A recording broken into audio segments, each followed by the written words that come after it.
வணக்கம். Welcome to diabetes eye openers with doctor Indu. என் பேர் டாக்டர் இந்துமதி குபேரன். நான் மும்பையில் டயபெட்டிஸ் ஸ்பெஷலிஸ்ட்டாக ப்ராக்டிஸ் பண்ணுறேன். இன்றைக்கி நான் அந்த மாவு சத்துக்கள், அதாவது டயபெட்டிஸ் சிறு இது நீரிழிவு நோய் இருக்கிறவங்க வந்து எந்தெந்த மாவு சத்துக்களை சாப்பிட்லாம், எந்தெந்த மாவு சத்துக்கள் கொஞ்சம் குறைக்கலாம் அப்படின்றத பற்றி தான் இன்றைக்கி டிஸ்கஷன். என்கிட்ட ஒரு அம்மா வந்து ஒரு வருஷமாக ட்ரீட்மெண்ட் எடுக்கிறாங்க. முதல்ல ரொம்ப அதிகமான சுகர், அப்படியே ஒல்லியாக 46 கிலோ தான் வந்தாங்க. இன்சுலின்லாம் போட்டு இப்போ நல்லா ஆயிட்டாங்க. டயட்டும் நல்லா ஃபாலோ பண்ணிட்டு இருந்தாங்க. இந்த வாட்டி 3 மாதம் அவங்க ஃபாலோவுக்கு வரும்போது இந்த வாட்டி அவங்களோட 3 மாதம் ஆவரேஜ் வந்து 12%. எனக்கு ரொம்ப ஷாக்கிங்காக இருந்தது. எங்கள் கிளினிக்லேயும் நாங்கள் ஒரு ரேண்டம்னு பண்ணி பார்ப்போம், அது 306. அப்போ அந்த அம்மாட்ட கேட்டேன், என்ன ஆச்சுமா, இவ்வளோ நாள் ஒரு வருஷமாக நல்லா போயிட்டு இருந்தது, இப்போ எதுக்குமா இப்படி அதிகமாகிட்டே, ஏதாவது ஸ்வீட்ஸ் ஏதாவது சாப்பிட்டீங்கன்னா இல்லை அப்படின்னு சொன்னாங்க.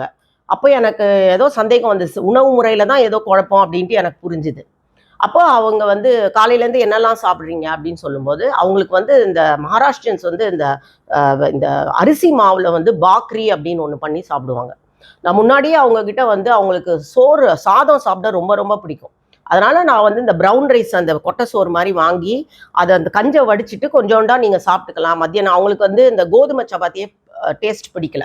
அதனால் நான் சொன்னேன், மத்தியானமும் நைட்டும் கொஞ்சம் கொஞ்சம் சாதம் சாப்பிட்டுக்கலாம், அதுலலாம் ஒன்றும், ஏன்னா இன்சுலின் எனிவே போயிட்டுருக்கு அப்படின்னு சொல்லும்போது இவங்க வந்து அது தப்பாக புரிஞ்சுக்கிட்டு, டாக்டர் வந்து நம்மளை வந்து அரிசி சாப்பாடு ஒன்றுமே பண்ணாதுன்னு சொல்லிட்டாங்க அப்படின்னு சொல்லி இந்த அம்மா தினம் இந்த நான் சொன்னது வந்து அரிசி சாப்பாடு, நம்ம சாதம் வடித்து சாப்பிடுங்கன்னு சொன்னதை இவங்க தவறாக புரிஞ்சுக்கிட்டு பாக்ரி அப்படின்னு இவங்க என்னமோ அந்த இதில் தட்டி தட்டி சாப்பிட்றாங்க மகாராஷ்டிரியன்ஸ். அதை வந்து 2 3 வேளையும் அதே தான் சாப்பிட்ருக்காங்க. அன்னைக்கு எங்கள் கிளினிக்கு வர்றதுக்கு முன்னாடியும் 2 பாக்ரி தான் சாப்பிட்டுட்டு வந்தாங்க.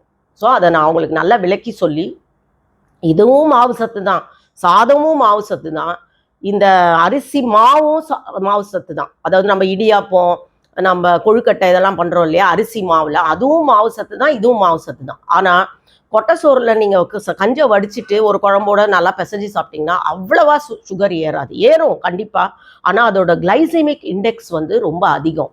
அதனால வந்து அந்த கிளைசிமிக் இண்டெக்ஸ் கம்மியாக இருக்கிறதால வடித்த சாதம் வந்து ரொம்ப சுகரை ஏற்றாது. வேறஸ் இந்த அரிசி மாவு இருக்கு இல்லையா, அந்த அரிசி மாவில் செய்த பண்டங்கள், இந்த பாக்ரி, கொழுக்கட்டை, இடியாப்பம், இதெல்லாம் வந்து உடனே சுகரை, அந்த ரத்த அளவுகளை ஏற்றிடும். ஏன்னா இதோட கிளைசிமிக் இண்டெக்ஸ் ரொம்ப அதிகம். இதெல்லாம் அந்த அம்மாவுக்கு ரொம்ப டீட்டெயிலாக நாங்கள் மெடிக்கலாக நாங்கள் எக்ஸ்பிளைன் பண்ணல. கிளியராக வந்து நீ வடித்த சாதம் சாப்பிட ஆசையாக இருக்கா, சாதத்தை வடிச்சிட்டு அதை வந்து நீ சாப்பிடு, குழம்போட மிக்ஸ் பண்ணி சாப்பிடு. இந்த இதெல்லாம் அரிசி சாப்பாடு, அரிசி மாவில் செஞ்ச பாக்ரி வந்து உனக்கு சூட்டபிள் இல்லை அப்படின்றத கரெக்டாக கவுன்சிலிங் பண்ணி, அந்த இதில் வந்து நீங்கள் அதே மாதிரி பாக்ரி இந்த மகாராஷ்டிரியன்ஸ்லாம் ரொம்ப விரும்பி சாப்பிடுவாங்க. இதையே வந்து நீங்கள் சிறுதானியத்தில் செஞ்சீங்கன்னா கண்டிப்பாக வந்து இவ்வளோ சுகர் இந்த அரிசி மாவில் ஏறுற மாதிரி அதில் ஏறாது. நம்ம சிறுதானியங்கள் பற்றி நிறைய வீடியோஸ் இருக்குது யூடியூப்பில். குதிரைவாலி, நம்ம வரகு, சாமை, இதெல்லாம் வந்து அந்த காலத்தில் மில்லட்ஸ் தான் சாப்பிட்டுட்டு இருந்தாங்க. அதுவும் அந்த காலத்தில் ரொம்ப ஆச்சரியமாக நான் நிறைய வீடியோஸ் பார்த்துருக்கேன். மில்லட்ஸ் வந்து ஒரு புவர் மேன்ஸ் ஃபுட்டுன்னு இருந்தது. அதுவும் ஏழைகள் தான் மில்லட்ஸ் சாப்பிட்டுட்டு இருந்தாங்களாம். பணக்காரங்கள்லாம் அரிசி சாப்பாடு சாப்பிட்டுட்டு இருந்தாங்களாம். இது எனக்கே ரொம்ப சிரிப்பாக வந்தது. ஏன்னா மில்லட் தான் வந்து கோல்டன் ஃபுட் ஃபார் டயபிட்டிஸ்.